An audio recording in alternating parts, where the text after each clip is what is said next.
At this time, I would call to order the Wednesday, February 21st meeting of the Zoning Board of Appeals. May we have a roll call, please? Ms. Chester? Mr. Cho? Ms. McLaughlin? Here. Mr. Roosh? Ms. Utman? Here. Warmbrun? Here. Mr. Welch? Here, we have a quorum. Are there any changes to the agenda? There are none. This time, if the board members have had a chance to look over the minutes, would ask for their approval.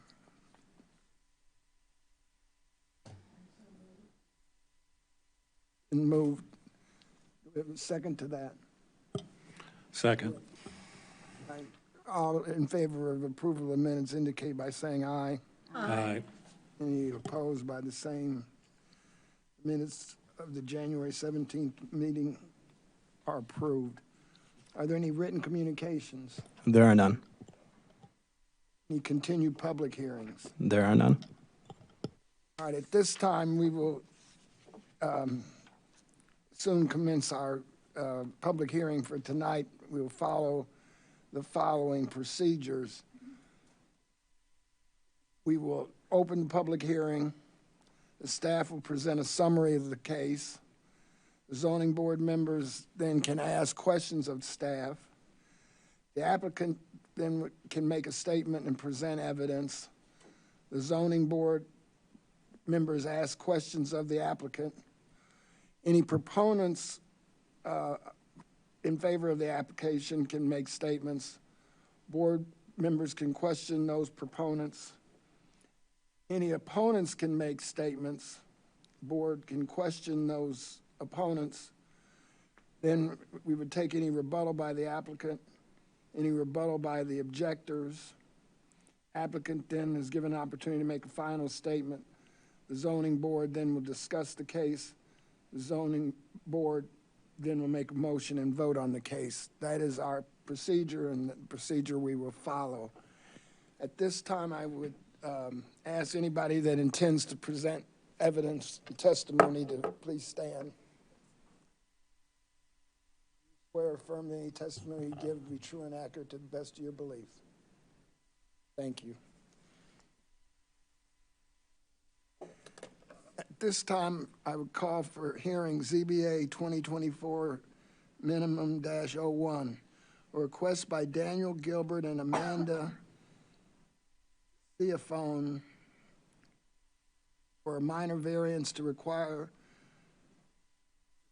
reduce the required front yard from 25 feet to 22 feet at 309 West Michigan Avenue in the R1 Single Family Residential Zoning District. And we have a staff report, please. Good evening, ZBA. As stated, Daniel Gilbert and Amanda Ciaffoni request a minor variance to reduce the required front yard along Carl Avenue from 25 feet to 22 feet to allow construction of a garage. The board may approve the request with conditions, or deny the request. The board should either accept the specific staff findings or articulate their own specific findings based on the variance criteria. Staff recommend the ZBA approve the minor variance with one condition. The house at 309 West Michigan Avenue was built in 1926. The lot was platted in 1914 as part of the Hubbard Trace subdivision, which required a 75-foot front yard for the 14 lots along Michigan and Pennsylvania avenues. The Michigan Avenue lots also required a 7.5-foot utility easement along the rear or south property line, requiring any accessory structure to be built closer to the house and reducing the core area of the backyard. The property is located on the south side of Michigan Avenue between Carl Avenue and South Race Street, here in the little hatched area. So all of these lots along Michigan have a 75-foot front yard setback as required by the plat. The applicants want to build a 528 square foot garage and request a minor variance to locate it 3 feet closer to Carl Avenue. Recent renovations include an addition on the south side of the house facing the rear yard. The west room of the 200-year-old house is only 17 feet from the west property line, encroaching 8 feet into the required 25-foot front yard along Carl Avenue. Here is the zoning of the area. This parcel and parcels east and west and south of it are zoned R1, single-family residential, all of which require a 25 to 60-foot front yard average of the houses on the block. Of course, the ones on these 2 blocks of Michigan have a 75-foot required front yard. So here we have an aerial looking down east towards the house from above Carl Avenue. The house is set back 75 feet. There is a 7.5-foot rear yard easement. This is the proposed area of the garage, still 22 feet back from the Carl Avenue property line. Here is the submitted site plan. It shows that the house is set back 75 feet from the north property line along Michigan. We zoom in a little bit. We see this 25-foot setback for a front yard in the R1 on a corner lot. We also see that the house encroaches 8 feet into that required front yard. So therefore, the house is legally non-conforming. Its construction, though, predates the City of Urbana's zoning ordinance. And then here is the 25-foot setback along Carl, and then the 7.5-foot required utility easement. The normal setback for an accessory structure from a rear or side yard in a residential district is normally 18 inches. And in this case, it's 7.5 feet because of the easement. And then there's the typical 5-foot side yard easement along the east property line. Here we have the proposed location of the garage encroaching 3 feet into that side yard. Here again, that same aerial shot showing the 17-foot setback currently from the house to that line, and then the 22-foot setback for the proposed garage and the 7.5-foot rear yard setback. You know, you can see that it's still it is quite a bit into the core area of the backyard because of that 22-foot setback, which is a requirement for all houses in the R1 district that are on a corner lot. A lot of the houses, though, predate the zoning, so their garages and those houses often encroach into that side yard, that side front yard setback. This location would provide enough clear sky for the garage's planned roof-mounted solar panels to function.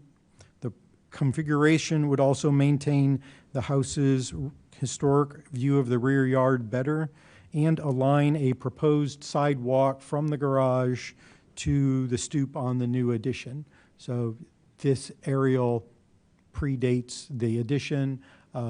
It is set back about 28 feet from the property line and allowing the house, the garage to be 22 feet back would align a garage for a sidewalk from the garage to the house. The garage otherwise would meet all other development regulations for the R1 district. The zoning ordinance requires the Zoning Board of Appeals to make findings based on variance criteria. There's a little additional detail in this staff report because we wanted to clarify some things that the zoning ordinance states. The board must first determine, based on the evidence presented, whether there are special circumstances or special practical difficulties with reference to the property concerned in carrying out the strict application of the ordinance, and why, if granted, the variance will serve the public interest or will not unreasonably hinder and impair the public interest. This criterion is intended to serve as a minimum threshold that must be met before a variance request may be evaluated. Other than meeting criterion 1, there are no other requirements, such as meeting a certain number of criteria. So the first criterion, special circumstances or special practical difficulties. The special circumstances of this parcel are the three conditions that together, but not individually, significantly reduce the parcel's gross area of 16,000 square feet to its buildable area of 6,000 square feet. The 75-foot front yard along Michigan, the 25-foot front yard along Carl, and the 7.5-foot rear utility easement. So staff find this criterion of special circumstances met. The second criterion, the requested variance will not serve as a special privilege because there are only 4 parcels in the city that exhibit the 3 existing conditions that together create the special conditions to be addressed by the variance. These are the 4 corner lots in Hubbard's Trace along Michigan Avenue. I checked with Dan Rothermel, who is the city surveyor, to see if he knew of any other subdivisions in the city that required a 75-foot front yard setback. And the only subdivision that he knows of is the University Heights Edition, which is just down the road on Michigan Avenue. Those 2 blocks along Michigan also require a 75-foot front yard setback, and there are also 4 corner lots in there. There are additional corner lots in the R1 zoning district. They don't have the 75-foot front yard requirement, and the other ones at Hubbard's Trace don't have the 7.5-foot rear yard easement. So this is, in staff's opinion, a pretty special circumstance that isn't replicated elsewhere in the city except for 3 other corner lots here. So staff find this criterion met. Third, the applicants did not create the existing conditions, including the rear yard utility easement. So staff find this criterion met. Fourth, the garage would be consistent with the essential character of the neighborhood, which includes other non-conforming homes and garages that encroach into their front yards. The applicants provided an exhibit where they showed other houses with detached garages where the house and or garage encroach into that, what I call the side front yard along the non-main street. So more pointing to the fact that this is also manifested at other places in the neighborhood. So staff find this criterion met. Fifth, the garage will not create a nuisance because its distance from adjacent intersections and access drives conforms with current access guidelines, and the 7.5-foot utility easement requires the garage to be further from the property line than the typical 18-inch setback for a garage. Staff find this criterion met as well. Finally, the applicants are requesting the variance to improve the view of their rear yard and reduce impervious area and stormwater runoff. Staff find that the applicants would still be able to build a garage without the requested variance that would meet all development requirements and still leave a usable backyard. Staff find this criterion not met. So overall, staff find that 5 of the 6 criteria weigh in favor of granting the minor variance. Regarding public notice and input, staff published a legal ad, sent letters to 44 neighboring property owners, and posted a public hearing sign on the property. Staff received 2 letters of support. In addition, the applicants distributed letters to the neighbors and received 1 letter of support, which was included in their application. The staff findings are summarized in the staff report. Let's see what other pictures we've got. So here are some pictures provided by the applicant showing where the addition, how it looks out onto the rear yard. And one of the reasons for their application is the closer the garage is to the street, the more of the core backyard they have available to use and look at. Here's a panoramic fisheye shot that I took of the west side of the property. The house is here. The garage would start right about here. Let me zoom in and give you a better picture. So here's a nice straight shot. You might be able to see a little flag, blue flag right here. That's where I stepped off, and that would be essentially where the northwest corner of the garage would be. So the garage would go this way and in that way. And this would still be the setback from the property line. Staff finds that the requests met 5 of the 6 variance criteria, including the minimum threshold of special circumstances, and that it would not unreasonably hinder and impair the public interest. ZBA has the following options in this case: approve the variance as requested, approve the variance with certain terms and conditions, or deny the variance request. If the ZBA elects to recommend conditions other than those articulated in the staff report, they should articulate those findings accordingly. Staff recommends that the ZBA approve the proposed minor variance, in this case with one condition, that construction be in general conformance with the attached site plan. That's the end of my staff report. Mr. Gilbert is here and would like to make a short statement, and we're both available to answer questions. Are there any questions for staff? Hearing none, thank you.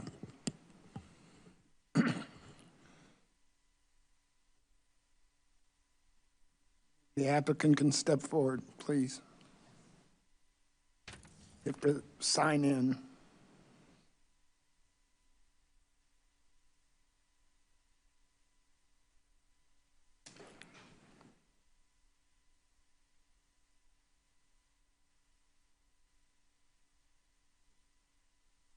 Well, I'd really like to thank all of you for considering our request, and I'd also like to thank.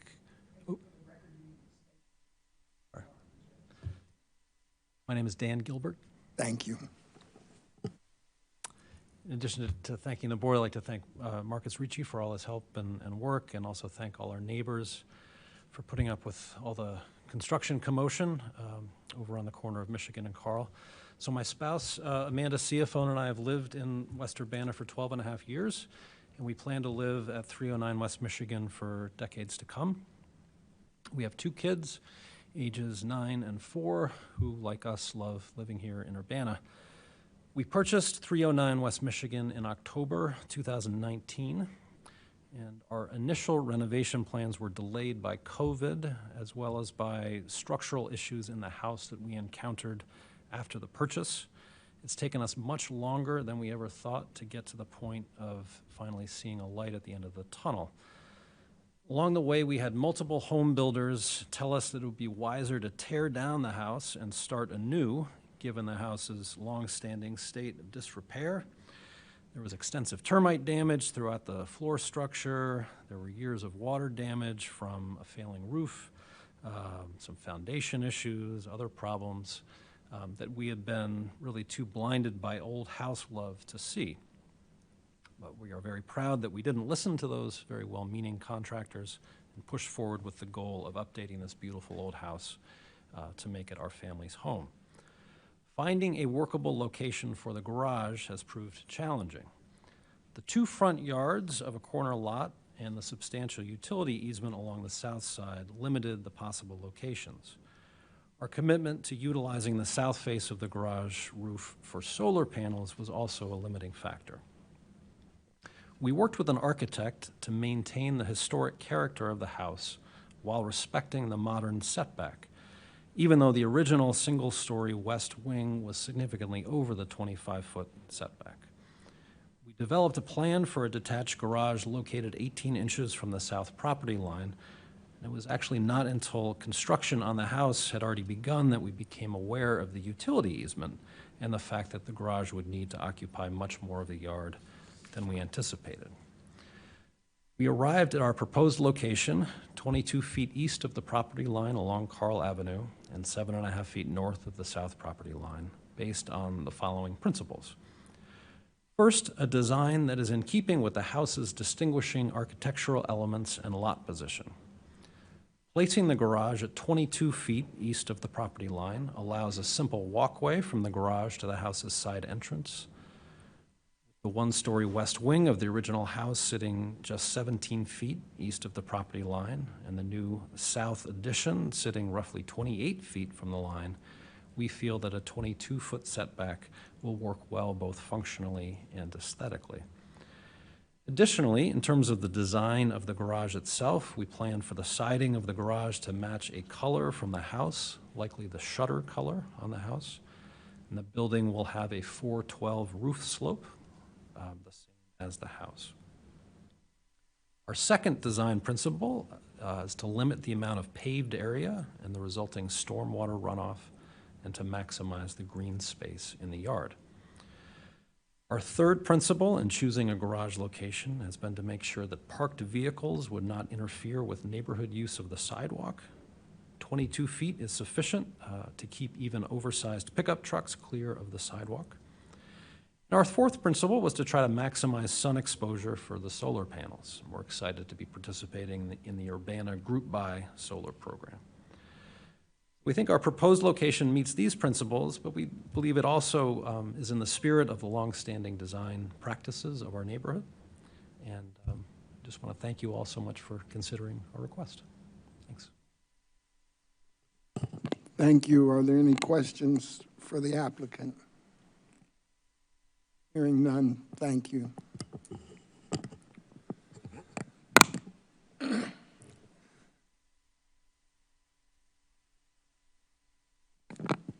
I do not believe we have any proponents or opponents.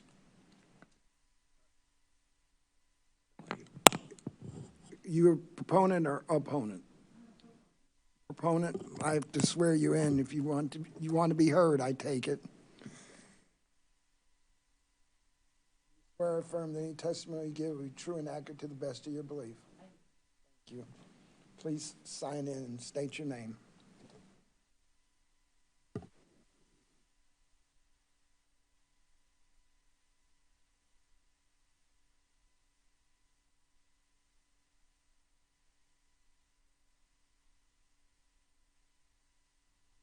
My name is Darlene Kleppel. I am a neighbor of the proposed project.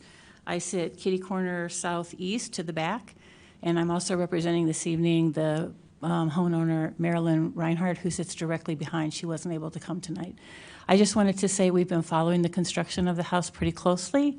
We're happy with the design of the house. We think they're doing a great job, and we are having no objection to the variance that's being requested this evening. Thank you. Thank you. Hold on. I don't think there are any questions, but I got to ask. Any questions for the proponent? Thank you, ma'am.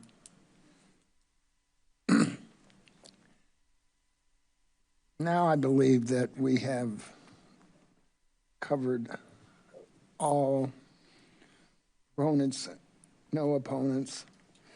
I take it you don't need to make any final statement, the applicant? All right. We're now to the point where the board, we ready to discuss this case. Any discussion to be had? Hearing none, then is there any motions to be made in regards to this particular case? I move that the Zoning Board of Appeals approve the proposed minor variance in case ZBA 2024-MIN-01, based on the findings outlined in the memo and with one condition, that construction be in general conformance with the attached site plan. It's been moved. Is there a second to that motion? Second. Is there any further discussion? Go ahead. Do we need to add any other thing to the motion as to why we are approving it? And is that sufficient? That is sufficient. Yes, thanks. Thank you. Then if we have no additional discussion, are we ready to have a vote on this motion? And would roll call, please.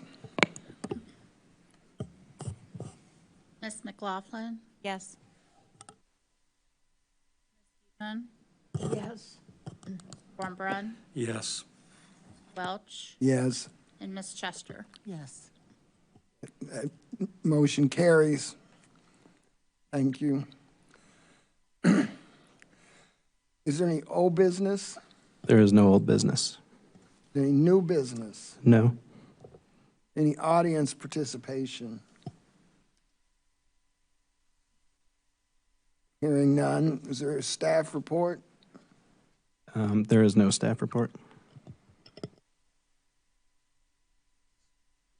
Study session? Nope. Then if we have no further business, I move that we be adjourned. Adjourned at 7:26 PM.